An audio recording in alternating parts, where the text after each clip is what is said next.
Hi, my name is GOODOIEN, and I will be showing you today how to administer oral meds. When you're administering oral meds, you need to first make sure you have everything that you need. You're going to need your Cardex, your MAR, and your patient chart.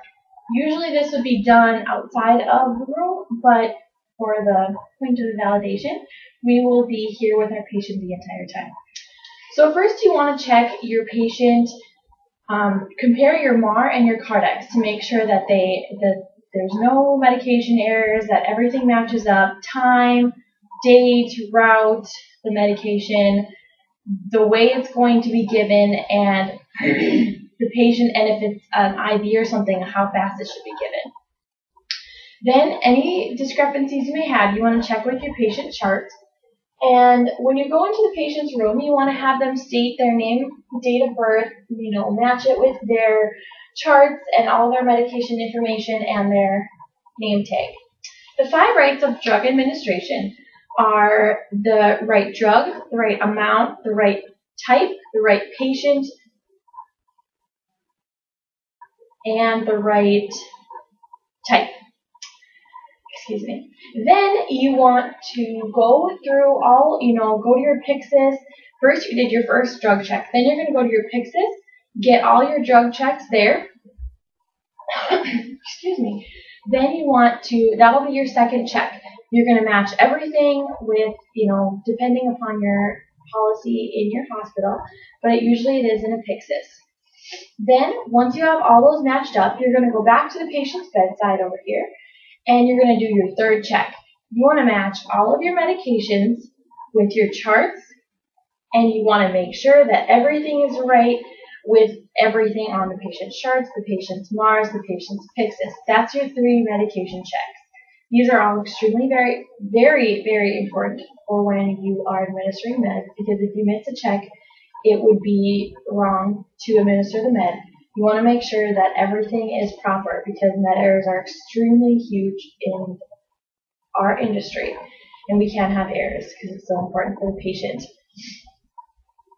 So the next step would be, once you have all the proper medications, come in, check your patient's armband, introduce yourself, and then you're going to tell them that you're going to be administering their medication today.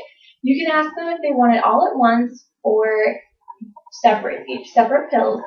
And once they answer you, you can administer them according to whatever they want.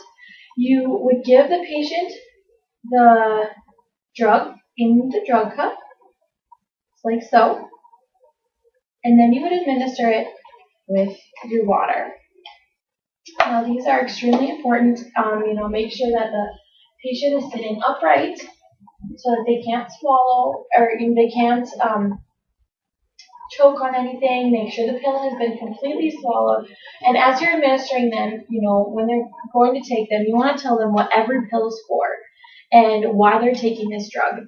And it's extremely important as a nurse to know why your patient is taking a medication, so that if they have any questions, you know. You can also, bring, before you administer the drugs, you can check your drug guidebook. It's a really good thing to have, and you know exactly what you're administering then. Another very important thing to check right before you would administer your meds is check your PRN in the nursing lab. You want to make sure that all the PRNs, if they have them every 4 hours and it's the third or fourth hour, you may want to have them ready to bring into the patient's room and offer them. If they think that, if they ask them how they're feeling, how are you doing today? Can I get you anything? Everything like that. It's all very important in administering oral med validation.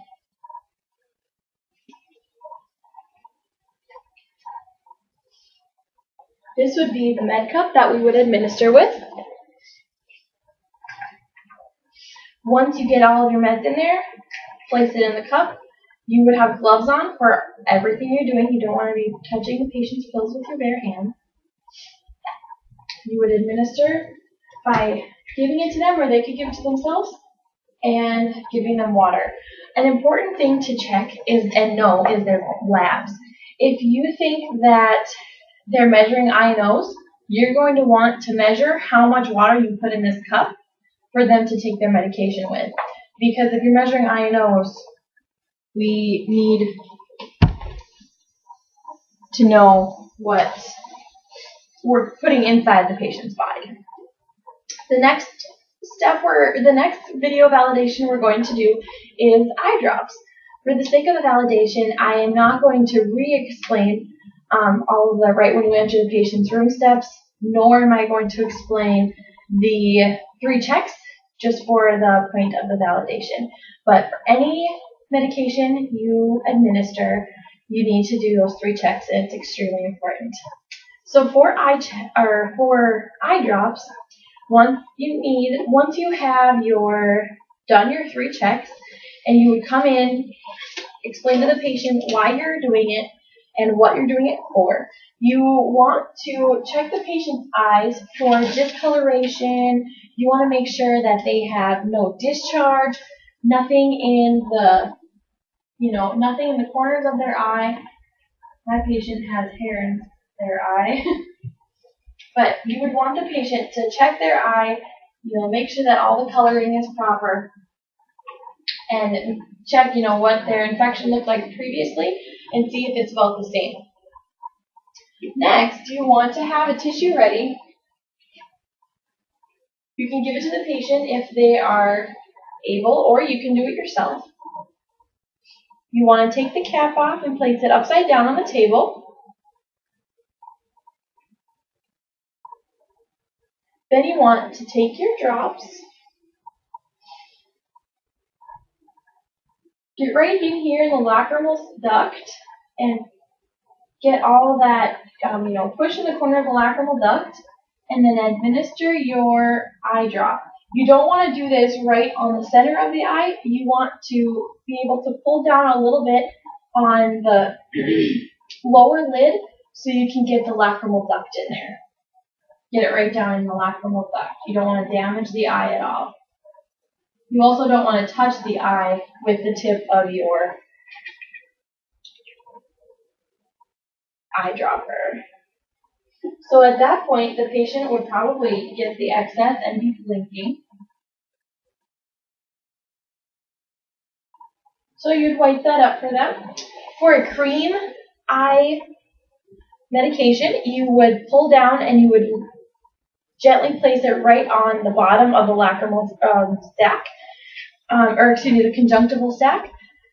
And in order to get it complete, you don't want to touch the end of it to the eye. You want to just twist it a little bit so that it doesn't touch anything on the eye. That can be dangerous to the patient, and it can spread infection with your medication.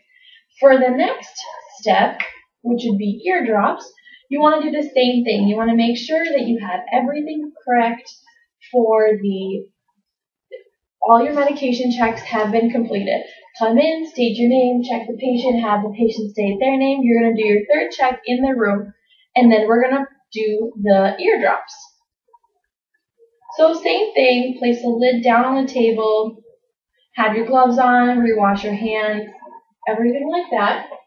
And for adults, you want to pull the pinna back and slightly upward, and for children under 3, you want to pull the lower pinna. You want to pull the pinna lower and slightly back. So since I have an adult patient, you want them to have their ear up because the gravitational pull is going to pull the medication into the ear. And then you will get another cotton ball ready or tissue ready. You want to place the eardrops right into the ear there, and you would just tip it upside down and drop the ear in there after, pulling it up and back. I'm not going to actually place the drops in for the sake of the validation. Same thing, recap, so that you don't spread anything with that. And at this point, you would have the patient or yourself put the cotton ball up, at the ear, and hold it there for at least 5 to 10 minutes, not hold you there, but make sure they lay on their side for at least 5 to 10 minutes to ensure that the medication has time to get into the inner ear. After all your medication has been administered, whether it's oral, eardrops, or eye drops, you need to make sure that the patient is comfortable. You need to check, ask them how they're doing. Once again, check their PRN. That could be for eye drops or eardrops also if there's a pain relieving drop. So you need to just check all those things, and medication error, like I said, is extremely important for nurses, so you need to make sure you're completing those 3 checks to ensure patient safety. Thank you.